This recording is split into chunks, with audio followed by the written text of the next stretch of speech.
migrant families. Mind you, the policy was designed to stop criminals, to prevent individuals from crossing our borders illegally. For these people, children were just the props to make leftist hearts bleed and to let the lawbreakers take advantage of the benefits of living in this country. I was initially disappointed in the president, but then I thought about what he said. We're keeping families together, and this will solve that problem. At the same time, we are keeping a very powerful border, and there continues to be zero tolerance.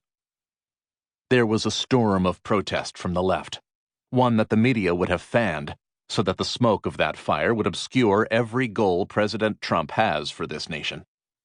He made a disagreeable decision, one that went against the law and his own ideals. He made a political decision.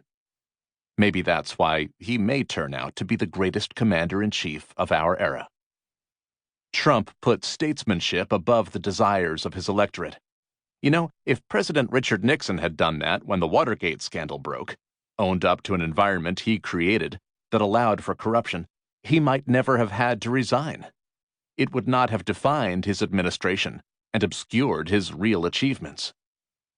The president capitulated so that we could get off this topic and try to solve the problem of illegal immigration and anchor babies through legislation, which, of course, the Democrats have been stonewalling in an effort to poison Trump to voters. Care for the illegal immigrants? That's not even on the Democrats' radar. The jury is out on whether the president, by putting out this fire, can turn to stopping the bigger one, our porous and ineffective borders. My fear and my gut tell me that the social virus of all-consuming hate of the left is impervious to dispassionate reason, just as physical viruses are impervious to antibiotics. The left does not just hate President Trump. They hate this nation. In this book, I will expose the many contemporary and historical cases of mass hysteria, going as far back as Columbus. Whether the mass movement is run by Farrakhan, Hitler, Stalin, Mao, Castro, Moses, Abraham, Isaac, Muhammad, it doesn't matter. The cause and the symptoms are the same. I've found that virtually all mass movements rely upon hatred, with perhaps the exception of modern Christianity. In the beginning, Christianity was not born of, nor was it spread by the gospel of hatred. Christianity was born of love and spread through the gospel of love, overcoming the gospels of hatred in the past and during our time. Can you say the same about other religions?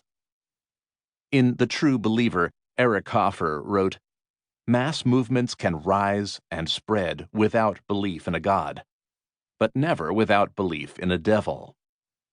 He posited that the strength of the mass movement was proportionate to the vividness and tangibility of its devil, an insight not lost on Adolf Hitler.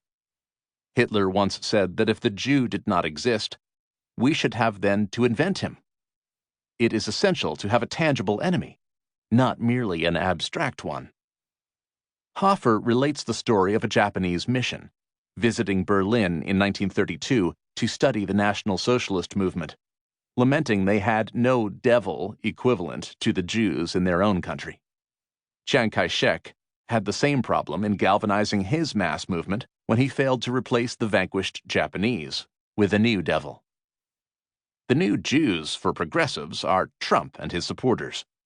The hatred for Trump is at the same fever pitch as was the hatred for Jews in early Nazi Germany.